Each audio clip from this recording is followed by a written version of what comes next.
Divorce lawyers of Reddit. What is the most outrageous reason someone filed for divorce? My aunt was dating an unemployed dude for a while. He was staying at her house rent-free.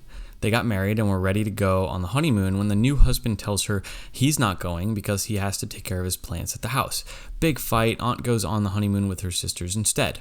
She comes home and tries to kick him out of the house. He refuses to leave. She tries to get the police involved. Dude is live streaming on Facebook how he's being trapped in his own home. Police tell my aunt that there's basically nothing they can do, can file for an eviction after divorce. Dude gets to live in her house with his precious plants for like 3 months until everything legally gets worked out. Kind of in the same category, I've had a lot of younger male potential clients come in for divorce consults with their mother. Then, during the consult, the mother does 98% of the talking and it's clear who actually wants the divorce. I'll usually escort mom to wait in the lobby while I talk to the son directly, and most of the time he's just there to appease his mother. On a related note, I once just had the mother call for a consult because she said explicitly she wanted to get her son a divorce. I politely informed her that that's not how divorces work. Paralegal. A couple got divorced over a cat. Wife called cat Snowball because of white fur and only wanted the cat to eat wet food or chicken breast. Husband called cat Lily again because of white fur and believed it should only eat dry food. These two argued for a year over custody of the cat, but did not give a shit about the other humans aged 15 months, 4 years old, and 6 years old. I had a colleague who handled a case where money was not an issue, but the kids were. Neither parent wanted them. My 90-year-old client, the husband, and his son retained me on initiate divorce proceedings with his 88-year-old wife. They'd been married 60 years. The wife had recently taken to beating him with his own cane because their daughter poisoned her into thinking he was hiding money from them. The battle came down to husband and son versus wife and daughter. At their first court appearance, my client showed up in an old 1950s-style pinstripe suit and fedora. He was a farmer his whole life, and this was clearly the only suit he owned. He was such a meek and lovely old gentleman. I had to pass my client on to a new lawyer midway through the proceedings because I accepted a job in a different country, but I understand the divorce was eventually granted. My aunt had a case where the wife had glued all of the outdoor hoses together so he wouldn't spend more time washing his vehicle anymore. When the glue didn't work, she just cut them all up. When he bought new ones, she filed for divorce. Not a divorce lawyer, but I had a friend whose parents divorced for irreconcilable differences over time spent playing EverQuest. My grandfather's brother was a judge who presided over state-issue marriages from time to time. One couple he married returned 6 months later to confirm the wedding and end their trial marriage. When he thusly informed them that there was no such thing and that they had been married for 6 months, they subsequently broke up. Not a lawyer, but I have been aching to tell this story for a while. So this girl I went to school with marries this rich guy from Ohio. She moves in with him and they seem to get along well. 6 months later, she files for divorce. Up to that point, all I've heard from her was how good it was going. Anyways, it turns out her buddy had a fetish for going off on urine. He asked her to urinate on him in the tub. At first, she agrees to it, as she thought it was a one-time thing, but he kept asking for it more and more. She tried to decline it respectfully, but he wouldn't get any of the hints. She finally used the tub being too small as the reason. So next day, she comes home with 24 construction guys and their heavy equipment tearing down the bathroom walls. A week or so later, they finish up the bathroom. She comes home to a sign left on the fridge with a note to drink up. She got some watering to do. I don't know what exactly she put down as the official reason in the paperwork, but that was definitely her biggest reason to walk out of that relationship. Oh, and I forgot to add, he also wanted to bring a horse to do the deed as well, at times, asked her to make animal sounds while she stood on top of him. Paralegal here. There's so many crazy divorces, and divorce will bring out the absolute worst in couples. When thinking of reasons the divorce started, this one stands out to me the most. At my last firm, we did general law, which included probate. A couple did their will with our firm. We drafted everything. They were mid-70s to early 80s, married 40 years total. Divorced and remarried once. Husband wanted us to put in his will that his kids get his entire estate, but did not want us to tell his wife. He wanted to have us make a secret will and a fake will. The fake will would be signed with her present, and then he wanted us to shred it, and he will come in later to sign the real will. He copied his wife on the email that had all of this information disclosed in it. 2 weeks later, and he called us and said he wanted to file for divorce instead. A bonus one, a previous client was pissed his wife was cheating on him. She wanted a non-contested divorce and wanted to use my boss specifically because she knew he was a great lawyer. He pretended to go along with her terms and contacted us literally 2 days before his wife had retained us. He said he didn't care how much money the retainer was, but wanted my boss so his wife couldn't have him as a lawyer. He called and paid first, so he won that battle. My dad was a divorce lawyer. He had a client who wanted to divorce her husband for 2 reasons. 1, he did not have enough hair on his chest. 2, he did not drive fast enough. Keep in mind this was in the 70s when chest hair was a bit more important. I didn't like her anymore 2 days after being married. This is more sad than outrageous, but some of my colleagues specialize in elder law, and more people than you'd think get divorced on paper in the U.S. in order to receive Medicare benefits without having to lose their home. See an example in this article.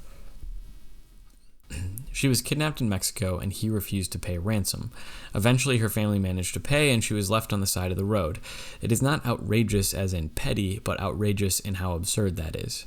To answer all the questions, I don't know how much they wanted as ransom, but it was substantial as the conversation between her family and him was how he had it liquid and they had to liquidate investments to get that amount.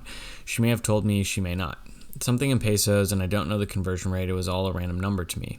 This happened about 7 years ago. He wasn't with her on the trip. She was traveling with cousins and went downstairs alone to get ice cream, to wait for them to get ready. I don't know all the details. She was extremely distraught talking about it, and it was not necessary to pry. It was clearly traumatic, and even though I had a million more questions, I left it alone. I knew a guy from high school who divorced his wife of 2 months because she would sleep with a nightlight, but he could only sleep in total darkness, as they apparently never lived together until after getting married. He hated her nightlight so much that he would often sleep on the couch instead, but sometimes he would claim the bed for himself and lock her out of the bedroom for the night. This was an eccentric late 40s man working at a Burger King who acted like all the other high school coworkers were his best chums and often told us these weird stories. I'm glad I don't work with him anymore. He had an argument with the new in-laws during the wedding and moved out at around 5 a.m. during the first night. Man, I was going to say that our client was served divorce papers for sending a couple $100,000 overseas in a scam, but damn, you guys got better ones than I do. I was a legal assistant when this case came in, but this lady divorced her husband for 2 months because he got her an iPad case for her birthday instead of the expensive jewelry that she wanted. Failed exorcisms. Client had an inner ear condition that caused chronic vertigo, but symptoms could be treated with medication. Husband was an evangelical who was convinced his wife, 1, had become possessed and that her vertigo and general crankiness with his methods were evidence of demonic possession. 2, the medication she was taking was enabling the devil to hide inside her. And 3, the only proper recourse was exorcism.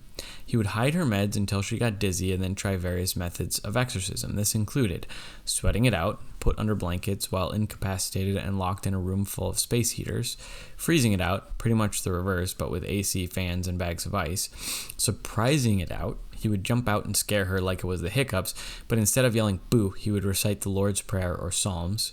The final straw was that he tried to surprise it out of her by pushing her down the stairs when they were heading out for dinner. Note, this guy was some type of executive and they still went out to dinner after the stairs incident. She asked for the divorce at an Applebee's that night.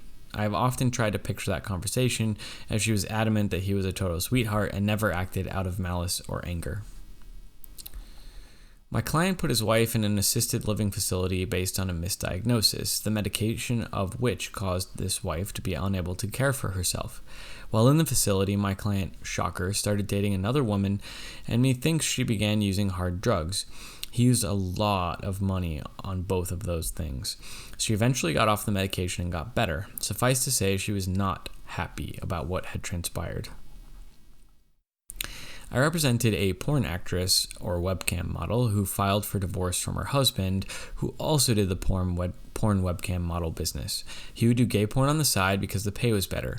She was hesitant about it, but dealt with it because the pay was decent. Both sides had an agreement that it wasn't cheating as long as it was for work.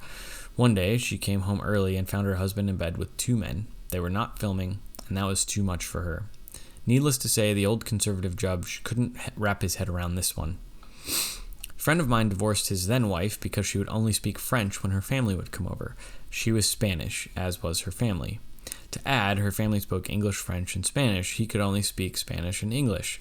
She got bored of being married to him. Her family basically talked shit about him whilst he was there. It was only when he recorded a conversation whilst they were there and got it translated that he found out what was going on. Staff attorney for a judge. Not a divorce, but a custody modification hearing. Ex-wife wanted sole LMP custody of kids because the ex-husband was spending all his money on a palm reader psychic and refused to pay child support. On cross, ex-wife's attorney got him to admit that he was spending all his discretionary income on this psychic. He said he had spent over $5,000 on readings and other services there. Judges frequently chime in with questions in domestic matters, so my judge asked why he was not paying support as his divorce decree required. His explanation was, 1, the psychic could read that his children were provided for without his money, and 2, he would be able to repay the ex when he takes the children to Mexico permanently to seek great riches there, which my judge read to me as, my psychic told me to kidnap my kids. I'm an intern, but the judge I work for used to do divorce work. He has some crazy stories, but this one is probably the most outrageous. Though the divorce was pretty justified, every morning this couple would sit in the bathroom together while one of them had their morning dump. One would sit on the toilet and the other on the rim of the bathtub. This particular morning, the wife was on the toilet and husband on the edge of the tub. They started to argue about their relationship. So the wife reaches down, pulls her tampon out, and flings it at the husband. I'm told the tampon stuck for a brief second to his forehead before sliding off. He filed for divorce that same day or the next. I had some friends get divorced because she legit hated Dale Earnhardt and he legit hated Jeff Gordon. Wasn't the reason, but did happen during the course of the divorce. Neither side would follow the court orders. When they had to go back to court, they were fighting over a pistol and the man's grandmother's bowls. I assumed for weeks that these bowls were some sort of heirloom or expensive china. When they finally brought the bowls in to swap, they were fucking Tupperware. My douche cousin told his wife she had 3 chances to give him a son. Daughter was born first, strike 1. Son was born second. Then they find out the boy can't eat gluten, so my cousin divorced her and has made 0 effort to see his kids. Not me, but a friend's mom has divorced her husband because his mother still coddled him at age 40, with his consent. They lived with his mother, which is common in Asia. By coddle, I mean she would walk straight into the room after his shower and powder his back for him. They couldn't lock their bedroom door because his mother would come in as often and whenever she wanted. If they locked the door, she would knock repeatedly, asking what they were doing. What could they possibly be doing? Playing poker? My client was the outrageous one, so my heart went out to his poor wife. He had OCD, which manifested primarily financially, so he made their lives a penny-pinching hell. Examples: he was obsessed with avoiding unnecessary driving, wear and tear on the car, gas expenses, so he cut the whole family's hair at home and never let them eat at a restaurant or go to the movies. Worst of all, he kept 1 toilet paper roll on him at all times, and you had to get 1 square from him before you could go to the bathroom. He never gave more than 1 square. Wife finally got fed up and left him when 1, he gave her bangs during an in-home haircut, and 2, their daughter was so traumatized by the toilet paper thing that they couldn't potty train her. Also, he hated paying his divorce lawyer bill. He was also an old-fashioned mega-Catholic who considered divorce a deadly sin. He viewed my whole job as unnecessary and sinful. Paralegal here. Still remember an early case I worked on. Man divorced his wife for her bingo addiction. 10 to 12 times per week she went to bingo. She was 82 and he was 86. But the all-time greatest, 2 20-somethings. They were irreconcilable because he kept smoking her weed stash when she wasn't home. I worked as a paralegal for a divorce lawyer. Case analysis was one of my main responsibilities. I shit you not. A recently married couple of 2 years broke it off because the husband would not stop feeding the dog. The dog got outrageously fat. Apparently, she saw a connection between the dog and future children. I'm a lawyer that handles quite a few divorces, among other things, and I've seen all sorts of reasons for marriages ending. The only thing that is consistently true and relevant to this question is that it is never for just one reason, and it is never one-sided. In fact, I've started telling potential clients in our initial interview that I am well aware that I'm going to uncover some dirt on my client in the process, not to scare them, but to put their mind at ease that I've seen the worst. The fact that you haven't been 100% an angel up to this point doesn't scare me, and I'd rather find out about it from my client beforehand than later on from their spouse at the worst possible moment. All this is just to say that when you hear about people divorcing over one stupid argument or mistake, usually that's just the straw that broke the camel's back. That said, some of the lighter straws I've seen include a guy who is 100% convinced that his wife, our client, is actually a lesbian in love with his sister and just using him as a cover. But he also claims that she is having sex with me to pay for her legal fees and with every male whose phone number is in her call history. A woman who's divorcing my client because he was too sad after his father died last year. My client had to break down her door to get his father's ashes a few weeks after he left the house, and she refused to let him back in or give them to him. And a woman who claims my client was emotionally abusive towards her because he refused to yell at her and sat in silence ignoring her when she screamed at him. He has this recorded, timestamped for dates and times she insists the incidents occurred, and she's listened to them and his complete silence as she goes on tirades and insists this proves her point that he was emotionally distant and abusive.